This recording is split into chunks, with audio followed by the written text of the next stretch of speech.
Welcome to the Science and Industry Museum in Chicago, and here we are in front of a Mold-O-Rama souvenir making machine. And what's fascinating about it, it debuted in 1962, but actually in the World's Fair in New York in 1964, it became more noticeable and people were getting souvenirs. You'll find these in museums and zoo shops. About 180 exist today. And I'm going to show you how to make a robot souvenir. Here we have the tubes injecting the plastic into the metal mold here, and under the right temperatures and heat, the toy is being made. Yeah, you can see the artwork here, that 1960s appeal, and there we have the robot and the little shovel knocking it down.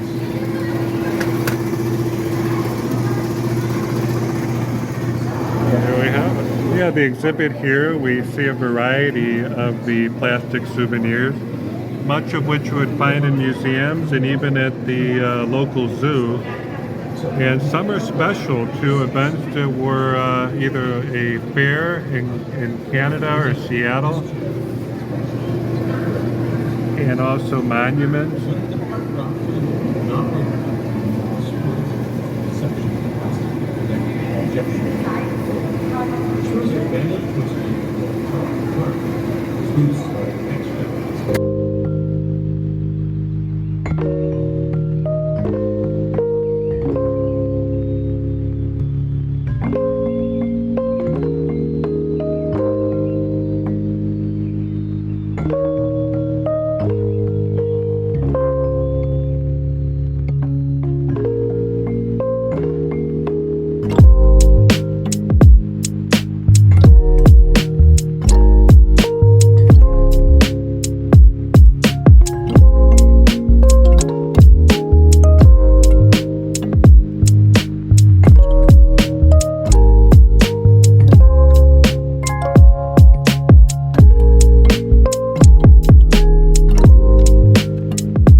And this Brontosaurus is a gigantic beauty. That's pretty large for a Mold-O-Rama machine.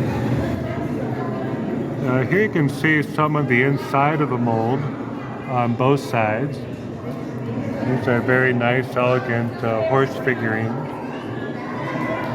And around it are the plastic pellets that are used to make the Mold-O-Rama souvenirs, including this one here of a space shuttle. As we turn the corner, you see the different colors, the black, the orange, and red. And under the right temperatures, they're heated to create the toy.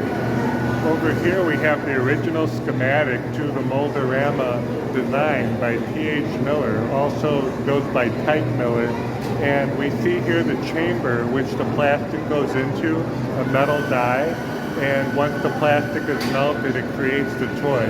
And it's pretty neat to see the history right here. A native of Quincy, Illinois, Tyke Miller, originally created this design. Yeah, this one here is an ornament for Christmas, a flyer girl.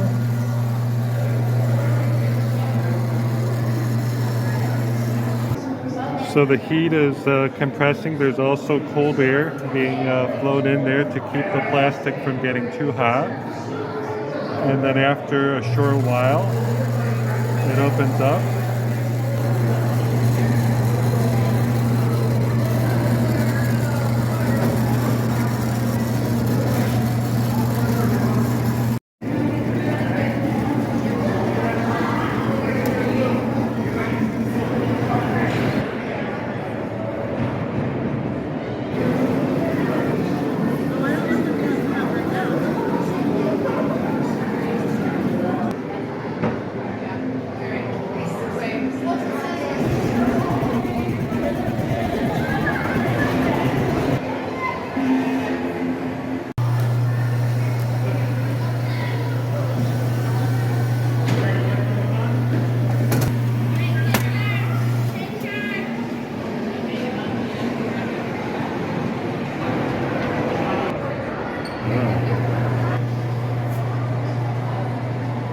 Yeah, these are not available all year long.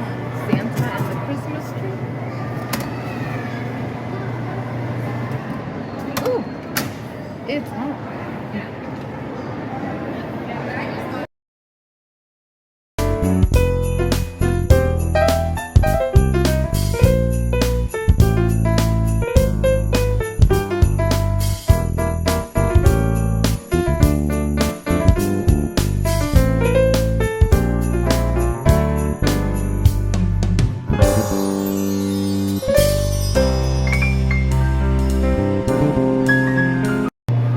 remove it?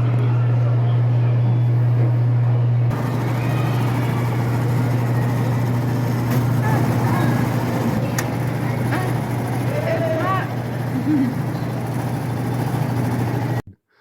So these are the Mold-O-Rama figurines that I picked up, and super neat, very fun part of history.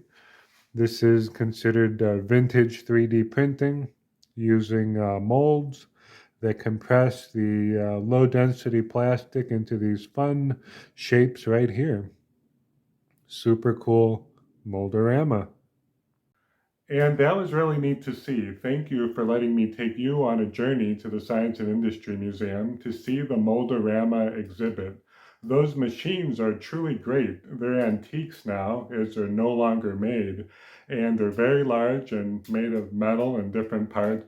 The molds are interchangeable, but not the machines. So it's really interesting to see the novelty of that in souvenirs and toy making back in the day.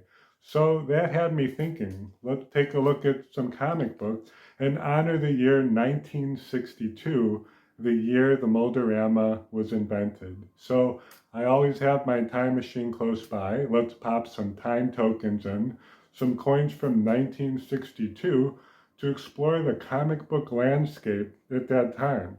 Just imagine you're a child in the back seat of your parents' car. You're going to the museum to see the latest exhibits, and hopefully get a souvenir. The year 1962 was probably a lot of entertainment in the book. So without further ado, let's get started and go back in time to that year. And what better time to go to the museum is in the summertime, and the summer of 1962 brought this beauty, one of my favorite comic books, and I'm going to take you through some of my favorites from that year. And we have a giant size annual for Batman, issue number 3. And this came out in the summertime, and it features 6 spectacular stories, as you can see right there, including Fireman, the Gorilla Boss, who's right in the middle, and also Two-Face, which is a memorable character in the Batman franchise. So as we look through the viewer here, we could take a look at the interior artwork and the splash pages, which are a lot of fun, and you can see some of the history come to life. You can see here we have Gorilla Boss, who has an interesting story of a convict who was executed and his brain was transplanted into a large gorilla and wreaks havoc on town in Gotham City. And his goal is to continue his cynical plan and find Batman and transplant his brain into his. What a story. And it's only made possible by these great books like this. This is a compilation of reprints, 6 stories in total, and it does a great job of taking the big hits, if you will, and putting them in there.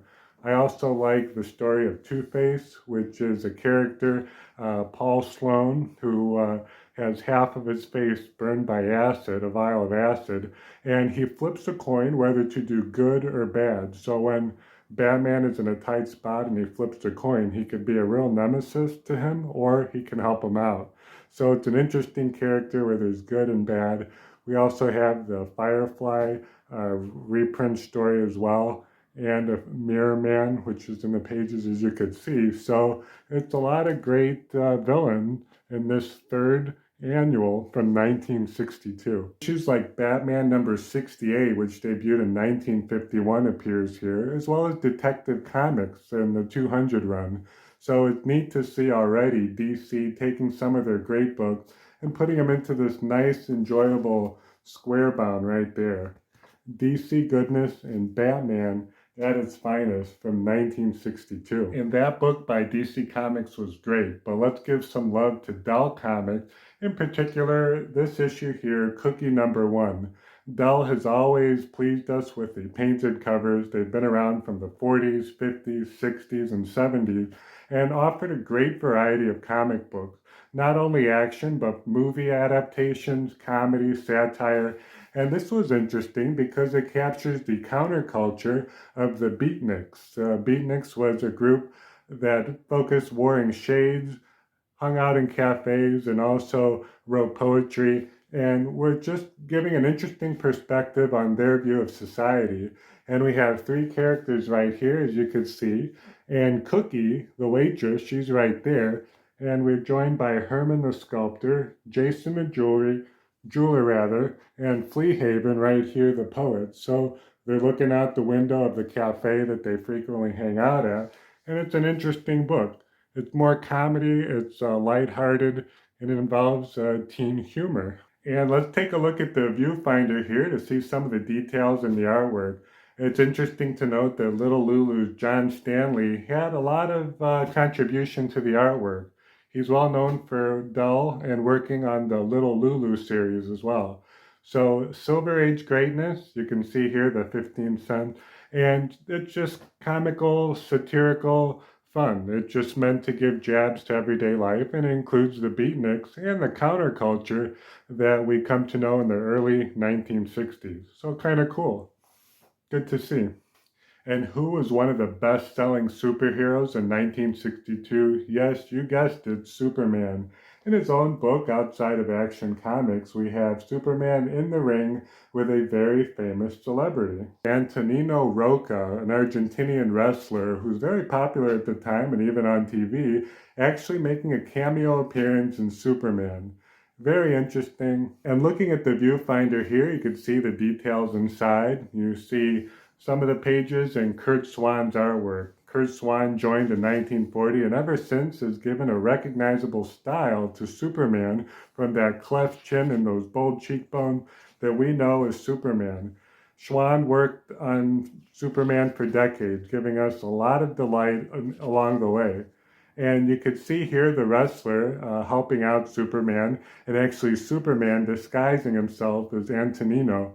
And just a great story. It's interesting to see the play there. We also know Superman teams up and actually boxes Muhammad Ali later in the 70s, but that's another tale to tell. Cruising in the backseat of your parents' car, you'll also probably find copies of Strange Adventures, and that's right over here. And I love these covers, either by Carmen Infantino or Murphy Anderson. A real treat to see some of their sci-fi distinct line work. And it's very recognizable and very nostalgic and vintage in my opinion. You can take a look at this office scene here at his desk, noting the intercom, the phone, and the pen. Kind of a gasp that a small planet is flying and causing havoc to the skyscrapers nearby. Looking inside the pages here, you can see the wonder that DC brings to the science fiction scene, and it's a lot of fun, from the buildings to the characters to their astonishment and how they look. It's really neat to see that. The 3 heavy hitters in this book include Carmen Infantino, also Murphy Anderson, and also Sid Green, contributing to the stories inside. The 3 stories that stand out the most are the Battle of the Two Earths, Also, the second one includes Grandpa fighting a space war. Imagine that. He's wearing his military regalia. And the third includes an Atomic Knight story by Murphy Anderson. And the Atomic Knights were more popular and more common in these books right here with Strange Adventure. So a lot of great artwork, also a lot of data, trivia, and tidbits so that the young reader can learn a little bit about physics and chemistry and of course science. In Strange Adventures, a great book in 1962, was a wonder of a year as science was taking effect with nuclear projects, space travel, and a lot more. And before you take off your seatbelt to run into the museum and get your Mold-O-Rama souvenir, we have to shed some light on ACG Comics, American Comic Group. And they're always known for some great stories, some that are good, some that are kind of flat, in my opinion. But we always have the wonder and science explored here. And take a look at this cover here. You can see the signature by Ogden Whitney, a longtime artist with ACG Comics, and most notably the creator of Herbie, a series that was popular with ACG. So looking at these dinosaurs, he looks like he's shrunk down, as you can see the boot and the flower.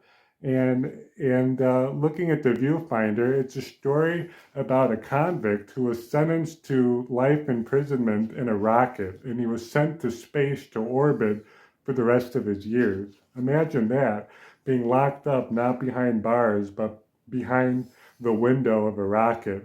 Mysteriously, his rocket spaceship crashes down, and he lands on the planet Carmina, where they take him in and he becomes their emperor, and they ask him to lead a revolt against Earth. Wow, what a plot. What about that? The wonder of full turning of the tables right here in the Adventures of the Unknown. There are also some horror stories on the side, some ghostly tales, if you will, and it's a group of 5 to 6 stories in this book right here.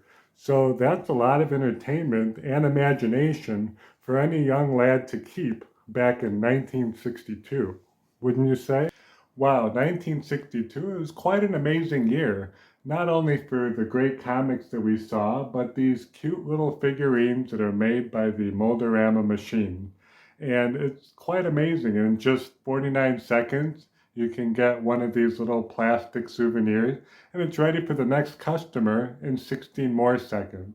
So pretty neat to see all those figurines and all those great comics from a year that is 1962. As always, thank you for joining me for our time traveling journey. Happy time traveling as you're reading some great comic books and enjoying pop culture. Take care, and I'll see you in the next episode.